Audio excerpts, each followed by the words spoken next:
बिस्मिल्लाहिर्रहमानिर्रहीम। अस्सलाम वालेकुम नाज़रीन, आप यूट्यूब चैनल देख रहे हैं। मैं इमरान खान हूँ। इमरान खान साहब से आज फिर मुलाकात हुई है लोगों की, और कुछ खबरें वहाँ से बाहर आई हैं। जो इनिशियली सबसे इंपॉर्टेंट चीज़ है वो सिविल नाफरमानी की तहरीक है, और इस पर अलीमा खान साहिबा ने जो बात क्लियर की, उन्होंने कहा जी इमरान खान साहब ने साफ हमें कह दिया कि अगर तो दोनों मुतालबात माने जाते हैं तो फिर तो ठीक है, हुकूमत दो मुतालबात मान ले। दोनों मुतालबात जायज़ है। एक में वो ये कहते हैं जी 9 मई की और 26 नवंबर को जो कुछ भी हुआ उसकी जुडिशल इंक्वायरी करवा दी जाए, और senior supreme court of Pakistan के जजेस उसकी जुडिशल इंक्वायरी करें और हकायक सामने आ जाएँ।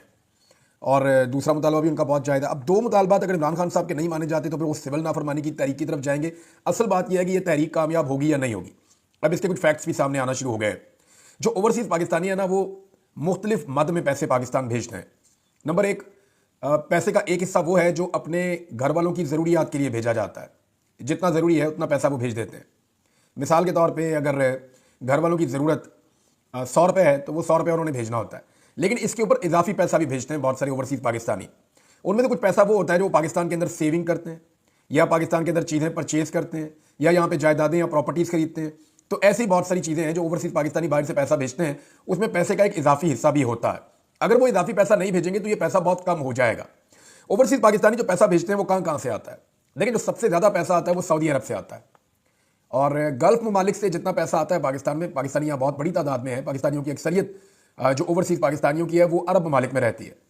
उनमें जो है वो सऊदी अरब है सबसे बड़ा मुल्क, यूएई है, और उसके बाद जो कतर है, ओमान है, बहरीन है, कुवैत है।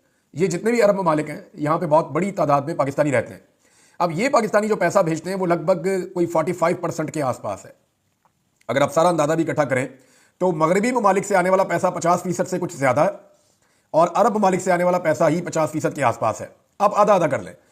तो एक तो यहां से जो पैसा आता है ये वो लोग हैं जो ज़्यादातर मजदूर तबका लोग हैं, बेचारे मेहनत मजदूरी करते हैं, वो जितना कमाते हैं वो ज़्यादातर पैसा पाकिस्तान में भेज देते हैं। अगर ये लोग अपना पैसा कम करेंगे भी तो एक लिमिट तक कम कर से, उससे ज़्यादा कर नहीं पाएंगे। मिसाल के तौर पर एक आदमी अगर 100 रुपये भेज रहा है तो वो 70 रुपये कर लेगा, इससे ज़्यादा कम वो कर नहीं पाएगा। इनका इंपैक्ट कम होगा जो गल्फ कंट्रीज़ हैं।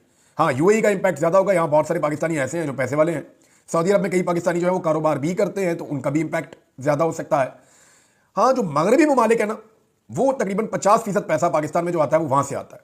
इनमें अमेरिका है, बरतानिया सबसे बड़ा मुल्क है, अमेरिका है, फिर उसके बाद ऑस्ट्रेलिया है, यूरोप पूरा का पूरा है, स्कैंडिनेवियन कंट्रीज़ हैं, और जापान से पैसा आता है, और बहुत सारे मुल्कों से आता है। तो ये पैसा 50% से ज़्यादा है। यहाँ से जो लोग पैसा भेजते हैं, क्योंकि वो पाउंड्स के अंदर, डॉलर्स के अंदर और यूरोस के अंदर भेजते हैं, तो इनकी करेंसी की वैल्यू बहुत ज़्यादा है, और जब वो पैसा पाकिस्तान आता है तो वो बहुत बड़े बल्क में आता है। अब यहाँ पे अगर कट लग जाता है, इनकी तादाद कम है लेकिन ये पैसा ठीक ठाक भेजते हैं। अगर यहाँ पे कट लगता है तो ये हुकूमत को नुकसान हो सकता है। देखना यह है कि ओवरसीज पाकिस्तानी कितना कट लगा सकते हैं। जो इजाफी अखराजात वो पाकिस्तान में भेजते हैं वो अगर वो रोकेंगे तो एक प्रॉब्लम हुकूमत के लिए क्रिएट होगी, और ये अकेली प्रॉब्लम नहीं है। यानी लोग अगर अपने चैनल्स को तब्दील कर दें, जो पैसा भेजने के चैनल्स हैं, तो उसमें भी हुकूमत के लिए प्रॉब्लम क्रिएट हो सकती है, मसला पैदा हो जाएगा। और दूसरा एक चीज़ और है कि ये इमरान खान साहब के बाद अकेला कार्ड तो नहीं है। वो इसके बाद जो है वो एक और भी ऑर्डर दे देंगे अपने पब्लिक को। वो कहेंगे जी फलां चीज़ ना करो, पाकिस्तान के अंदर आपने बिल जमा नहीं करवाने फ़र्ज़ करें, वो कहते हैं, या वो ये कहते हैं फलां और चीज़ आपने, ये वाला टैक्स आपने नहीं देना। तो यहाँ प्रॉब्लम शुरू हो जाएगी और हुकूमत के लिए मुश्किलात बढ़ जाएंगी। और मुश्किलात इसलिए भी दिखाई दे रही है कि हुकूमत के लोग अब इस पर बोलना शुरू हो गए। हत्ता कि ये हुआ है कि कुछ लोगों से कहकर इसके ऊपर बयान दिलवाए गए हैं, मीडिया के ऊपर इसके ऊपर प्रोग्राम शुरू करवा दिए गए हैं, और ज़्यादा से ज़्यादा इसके खिलाफ एक पब्लिक रिएक्शन पैदा करने की कोशिश की जा रही है। लेकिन ये उल्टा इंपैक्ट हो जाएगा।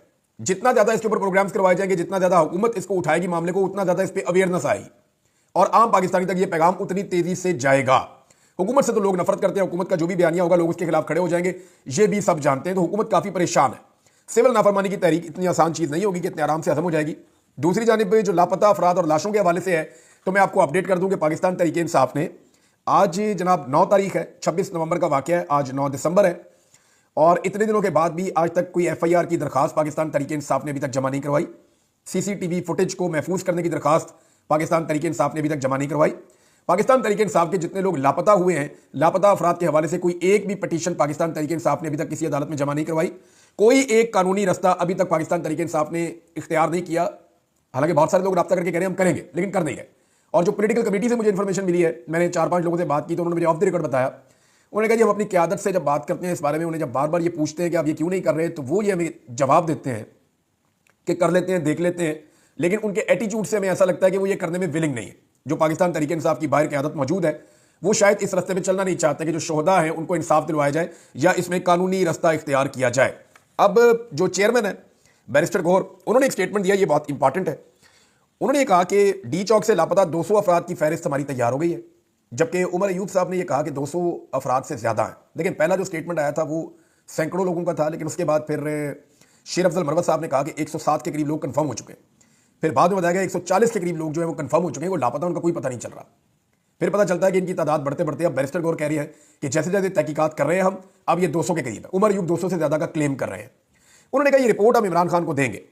मीडिया नुमाइंदों से बात करते हुए बैरिस्टर गौर ने कहा कि पीटीआई ने डी चौक एहतजाज के दौरान 200 मिसिंग पर्सनस की फहरिस्त तैयार कर ली है, जिस पर पीटीआई अपना काम कर रही है। ये मामला हर फोरम पर हम उठाएंगे और इसकी रिपोर्ट इमरान खान साहब को देंगे। अच्छा, ये अब बैरिस्टर गौर साहब ने बहुत क्लियरली बता दिया 200 अफराद का, लेकिन इनके नाम अभी तक सामने नहीं आए, ना इनके इलाकों के नाम, ना इनकी वाबस्तगी, इनके नाम क्या है, वल्दियत क्या है, एड्रेस क्या है, कौमियत क्या है, और ये किस तरह अगवा हुआ, किसके काफिले के साथ आया, ये तफसीलात सारी आनी चाहिए। और हेबियस की पटिशन जो है, जो अदालत के अंदर होती है जब कोई आदमी लापता हो जाए, मिसाल के तौर पे अल्लाह ना करे अगर बैरिस्टर गौर लापता हो जाए तो इनका बेटा 2 घंटे के अंदर कर देगा जाके हेबियस की पटिशन। हफ्ते वाला दिन होगा फिर भी चला जाएगा अदालत में, जाके कागज जमा करवाएगा कि मेरे वालिद को अगवा कर लिया गया है, लिहाजा जबरी गुमशुदगी हो गई है, आप उनको बरामद करवाएं। ये जाएंगे और जाके अदालत के अंदर ये केस कर देंगे। सबके मामला में यही होता है, मेरे मामले में भी यही हुआ था, लेकिन ये क्योंकि कारकुन पाकिस्तान तहरीक इंसाफ के गरीब शहरी हैं, अब ये लापता हुए हैं, तो इस बारे में पाकिस्तान तहरीक इंसाफ को आवाज़ उठानी चाहिए और हेबियस की पिटीशंस करनी चाहिए। मुझे कुछ पुलिस वालों ने रब्ता किया और उन्होंने बड़ा कैटेगोरिकली कहा, उन्होंने कहा पीटीआई अपना केस खराब कर रही है इमरान साहब। लेकिन पुलिस भी तो कानून जानती है ना। मैं वकला से बात करता हूँ, मेरी अदर सिद्दीक साहब से बात हुई, जो हमारे कोर्ट रिपोर्टर थे उनसे बात हुई, सिद्दीक जान से बात हुई, बाकी दोस्तों से बात हुई, फिर इस तरह कुछ और वकला हैं जिनका पॉलिटिक्स में इतना कोई नहीं है इंटरेस्ट, उनसे मेरी बात हुई। तो उन सबका ये कहना है कि पाकिस्तान तहरीक इंसाफ अपना केस ऐसा लगता है खराब कर रही है। अब पुलिस वाले मुझे ये कह रहे हैं कि ये क्यों नहीं कर रहे हैं, अभी तक इनको एफआईआर की दरखास्त दे देनी चाहिए थी। और मैंने कहा आपने एफआईआर देनी नहीं। अब वो जो बेचारे पुलिस वाले हैं वो अपना नाम नहीं बताना चाहते, लेकिन वो ये कहते हैं कि इमरान भाई एफआईआर की दरखास्त कानूनी नुक्ता नजर से आ जानी चाहिए, हम एफआईआर दें या ना दें, ये वहां पे आए और अपनी एफआईआर की एक दरखास्त दें और हमसे रसीद लेकर जाएं कि इन्होंने अपनी दरखास्त दे दी थी, इस तारीख को दे दी थी। ये जितना डिले करते जा रहे हैं, ये अपने केस को कानूनी नुक्ता नजर से कमजोर करते चले जा रहे हैं। उसके बाद ये सवाल उठाया जाएगा कि मौका जो वारदात है, जिस जगह पे ये सब कुछ हुआ है, वो तो बिल्कुल साफ हो गया, उसको तो खुले हुए 2 हफ्ते हो गए, तो अब क्या तहकीकात होंगी। लिहाजा ये अपने केस को बहुत तेजी से खराब कर रहे हैं। ये इवन पुलिस वाले ऑफ द रिकॉर्ड अब ये कहना शुरू हो गए हैं। एक और चीज़ है नाज़रीन, आदिल बज़ई, इसके बारे में जो है वो नवाज शरीफ साहब ने कोशिश की इसको डी सीट कर दिया जाए, क्योंकि आदिल बज़ई के मुताबिक वो जीता था इमरान खान साहब के वोट लेकर, उसको ज़बरदस्ती शामिल कर दिया गया PMLN के अंदर। इन्होंने कहा जी वोट डालो आईनी तरमीम के हक में, उसने नहीं डाला और फिर उसका घर भी तोड़ दिया, उसके प्लाजे भी तोड़ दिए, उसका सारा कारोबार तबाह कर दिया, उसकी हर चीज़ को बर्बाद कर दिया। लेकिन वो आदमी, वो ऐसा नरका बच्चा, उसने कहा नहीं मैं नहीं करता हूँ, मैंने इमरान खान के नाम का वोट लिया है, मैं इसका सौदा नहीं करूँगा। और इसके पीछे आदिल बज़ई का जो वालिद है उसका बड़ा किरदार है। मुझे बहुत सारे लोगों ने बताया कि उसके वालिद ने कहा कि डट जाओ, कोई बात नहीं है, जितना नुकसान होगा अल्लाह ताला भर देगा बाद में, अल्लाह बड़ा मेहरबान है, पहले भी उसने दिया। बहरहाल हुआ यह कि आदिल बज़ई को सीट वापस मिल गई सुप्रीम कोर्ट ऑफ पाकिस्तान के जरिए से। जो फैसला किया था इलेक्शन कमीशन ऑफ पाकिस्तान ने उनको डी सीट करने का और वहां पे दोबारा इलेक्शन करवाना चाह रहे थे, वो फैसला मुअत्तल कर दिया सुप्रीम कोर्ट ऑफ पाकिस्तान ने और फिलहाल आदिल बज़ई को उसकी सीट वापस मिल गई है। ये केस आगे फर्दर चलता रहेगा। फजलुर रहमान साहब का एक इशू चल रहा है हुकूमत के साथ नाज़रीन, इस पर आने वाले दिनों में टॉक शोज होंगे, ज्यादा होंगे, बड़ी गर्मा गर्म बहस होगी, बहुत ज्यादा होगी। हुकूमत इसके ऊपर फोकस करेगी, बहुत ज्यादा करेगी, अपोजिशन भी इसके ऊपर फोकस करेगी, बहुत ज्यादा करेगी, सारे इसके अंदर अपने आप को एंगेज करेंगे। ये क्या है मैं आपको बता देता हूं। ये मामला 2019 में सेटल हो गया था, मदारस की रजिस्ट्रेशन वाला। अभी जानबूझकर इस गड़े मुर्दे को उखाड़ा गया कि कुछ ना कुछ ऐसा किया जाए कि 26 नवंबर को जो कुछ भी डी चौक में सानिया हुआ उससे तवज्जो हटाने के लिए एक नई एक्टिविटी पाकिस्तान में जनरेट की जाए। उस एक्टिविटी के लिए एक मरतबा फिर मौलाना फजलुर रहमान साहब की खिदमत हासिल की गई है, ऐसा लगता है। देखिए फजलुर रहमान साहब के साथ एक ज्यादती भी हो रही है। फजलुर रहमान साहब को छेड़ा गया, फजलुर रहमान साहब फिर मैदान में आ गए हैं और हमेशा फजलुर रहमान साहब ने सिस्टम को रेस्क्यू किया। वो अपने गिले शिकवे करते रहते हैं, उनके गिले जायज़ हैं कि जब उनसे इतनी बड़ी कुर्बानी ली, उनसे इतना बड़ा रजीम चेंज करवाया, हर चीज़ में उन्हें शामिल किया, तो फिर उन्हें उतनी सीटें क्यों नहीं दी गई, उन्हें इक़्तिदार में उतना बड़ा हिस्सा क्यों नहीं दिया गया। उनका ये शिकवा जायज़ है, लेकिन फिर भी मौलाना फजलुर रहमान साहब सिस्टम के बेनिफिशरी हैं और सिस्टम में अपने आप को कंफर्टेबल फील करते हैं। स्टेटस को जो है फजलुर रहमान साहब एक्चुअली खुद स्टेटस को हैं, वो उसको पसंद करते हैं। तो फजलुर रहमान साहब जो है उन्होंने इसके ऊपर अपनी सियासत शुरू की है दोबारा मदारिस के मामले पे, और बिला वजह एक ऐसा मामला जो सेटल्ड है उसको हुकूमत इसलिए छेड़ रही है ताकि जरा थोड़ी सी हिलजुल हो और 26 नवंबर में जो कुछ भी कत्लेआम हुआ उससे तवज्जो हटके इधर आ जाए। अब ये तवज्जो हटाने के अलावा कुछ नहीं है। हुकूमत अपने कुछ उलमा सामने लेकर आई है। मौलाना फजल रहीम साहब से मुलाकात की है वहाँ पे वज़ीर दाखिला ने, अशरफी साहब से वहाँ पे मस्जिद में गालिबन वहीं पे गए थे मुलाकात करने के लिए, वो एक मुलाकात हुई है। कुछ और चीज़ें भी हो रही है मदारस के मामले पे, ये होगा वो होगा, कुछ भी नहीं है। ये बिल्कुल एक पैटी इशू है, एक टेबल पे बैठ के फौरन हल हो जाएगा। लेकिन इसके बहाने अब फजल रहमान साहब सख्त स्टेटमेंट्स दे रहे हैं, इस इशू को लेकर वो एक लॉन्ग मार्च प्लान कर रहे हैं। मुमकिन है कि एक लॉन्ग मार्च हो भी जाए। अब वो जो कारकुन आएंगे वो तो मजहबी और मिली जज्बे के साथ आएंगे ना, उनको तो आप ब्लेम नहीं कर सकते, लेकिन पीछे गेम क्या है किसी को पता नहीं है। ये जो कत्लेआम हुआ है डी चौक का, ये गले पड़ा हुआ है और पूरी दुनिया के अंदर इसकी आवाज उठ रही है। इस आवाज को दबाने के लिए हुकूमत एक नई चीज खड़ी कर रही है ताकि थोड़ी सी तवज्जो हटे और मामला किसी और तरफ चला जाए। नाज़रीन, एक और चीज हुई है, शहीद अरशद शरीफ साहब का केस है, सुप्रीम कोर्ट ऑफ पाकिस्तान में लगा। एक तो वो आईनी मसला नहीं है, आईनी बेंच के अंदर केस ये भी चला गया। अब हर वो चीज जो हुकूमत को परेशान करती है या एस्टेब्लिशमेंट के लिए किसी किस्म की परेशानी का बायस बन सकती है, वो सीधी जाती है आईनी बेंच के सामने।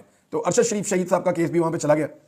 अब उस केस के अंदर पता चला कि कीनिया जो है वो म्यूचुअल लीगल असिस्टेंस के डॉक्यूमेंट साइन करवाना चाहता है पाकिस्तान से, इन्होंने अभी तक किए नहीं हुए। तो अदालत जब इस बारे में इस्तफसार हुआ तो पता चला जी अब कल कर देंगे, तो फिर कीनिया के साथ मिलकर कोई ज्वाइंट काम आगे बढ़ेगा। 2 साल से ज्यादा हो गए और अभी तक इस केस के अंदर MLA साइन नहीं किया गया कीनिया के साथ। इस हुकूमत की नीयत का अंदाजा आप यहां से लगा लें। कमर मेकन साहब वाला मामला और दीगर जो सहाफियों को हिरासत किया जा रहा है वो वाला मामला भी अदालत में उठाया गया सहाफियों की जानिब से। ये दूसरा केस है और आज खुद नोटिस लिया हुआ था अदालत ने। वो जिस मुतीउल्लाह जान के लिए ये केस शुरू हुआ था चंद साल पहले, 3 साल पहले, वो मुतीउल्लाह जान को पहले 5-6 घंटे गवाह किया गया, उसके बाद वो छूट कर आए, ये केस चल पड़ा, आज तक उनको इंसाफ नहीं मिला। अच्छा, इंसाफ मिलना तो दूर की बात है, वो मुतीउल्लाह जान दोबारा गवाह हो गए, दोबारा उन्हें जबरी तौर पर लापता कर दिया गया, फिर वो बादयाब भी हो गए और अभी तक पिछले वाले केस का इंसाफ नहीं मिला। तो यहां अदालत ने ऑर्डर दिया IG को कि देखें जी ये क्यों सहाफियों को हरासा किया जा रहा है और लगातार सहाफियों को हरासा किया जा रहा है। कल रात को हमने इसके बारे में एक सोशल मीडिया के ऊपर स्पेस भी की थी और इस मामले को हमने उठाया था। एक चीज और है नाज़रीन, अलीमा खान साहबा ने एक शिकवा किया है और ये बड़ा जायज़ शिकवा है उनका, और उन्होंने कहा जी कि इमरान खान साहब ने कहा था कि मोहसिन नकवी और शहबाज शरीफ के खिलाफ FIR करवाई जाए, लेकिन अभी तक ये FIR नहीं करवाई गई है। ये बहुत इंपॉर्टेंट है नाज़रीन। देखें, मैं बार बार ये बात कर रहा हूं और ये करता रहूंगा मैं, इसलिए कि मुझे ये बात करते रहनी है। वो जो लोग आए थे वो मेरे पाकिस्तानी है और वो पाकिस्तान के लिए निकले थे। वो इसलिए निकले थे कि उन्हें लगता था कि उनका लीडर इन हालात से उन्हें निकालेगा, और वो वहां पे आए, वो वहां पे शहीद कर दिए गए। अभी तक जो उन्हें लेकर आने वाले थे उन्होंने ना FIR करवाई, ना कोई पटिशन डाली, ना किसी अदालत में गए, ना ही CCTV फुटेज को महफूज बनाने की कोशिश की गई है। एक खबर और नाज़रीन, और ये बड़ी इंटरेस्टिंग है, ये मैं आपको जब खबर सुनाऊंगा ना तो आप हैरान हो जाएंगे और ये क़यामत की निशानी है। यानी आप शहबाज शरीफ साहब का, मरियम नवाज का और आसिफ अली जरदारी साहब का स्टेटमेंट सुनने वाले हैं, और ये स्टेटमेंट किसी और चीज पर नहीं है, ये स्टेटमेंट करप्शन के खिलाफ है। आया ना मजा, झटका लगा होगा आपको। ये सुने जरा आप। शहबाज शरीफ, जो लोग ताकत का गलत इस्तेमाल करते हैं और आवाम की मेहनत से कमाई गई आमदनी लूटते हैं, उन्हें अपने अमाल के नताइज का सामना करना पड़ता है। हुकूमत अकेले करप्शन से नहीं लड़ सकती। पाकिस्तानियों, आओ मिलकर खड़े हों। जनाब, ये शहबाज शरीफ साहब का स्टेटमेंट है करप्शन के बारे में। आपको सुन के थोड़ी सी हैरत हुई होगी। अब शहबाज शरीफ साहब का जरा एक और स्टेटमेंट है, वो भी करप्शन के बारे में सुने, और फिर जरा जरदारी साहब का सुने। जरदारी साहब कहते हैं करप्शन के खिलाफ आलमी दिन पर कि मुआशरे से करप्शन की आदत खत्म करने के लिए कोशिशें जारी रखना होंगी। ये जनाब आपको कह दिया जरदारी साहब ने, करप्शन के खिलाफ उनका स्टेटमेंट आया। अब मरियम नवाज का स्टेटमेंट आने से पहले एक दफा शहबाज शरीफ का एक और स्टेटमेंट है। नौजवान नस्ल करप्शन के खात्मे और शफाफ निजाम के क्याम में कलीदी किरदार अदा कर सकती है। बदउनवानी अवाम को मसावी मौके और मुनसिफाना हुक्मरानी के फ़वाइद से महरूम रखती है। ये शहबाज शरीफ साहब का जनाब पैगाम है। अब जरा आप मरियम नवाज का पैगाम सुन लें। करप्शन सिर्फ इखलाकी जवाल नहीं है, कौमी तरक्की का कातिल भी है। हमारी मंजिल बदउनवानी से पाक खुशहाल पाकिस्तान है। ये मरियम नवाज का स्टेटमेंट आ गया।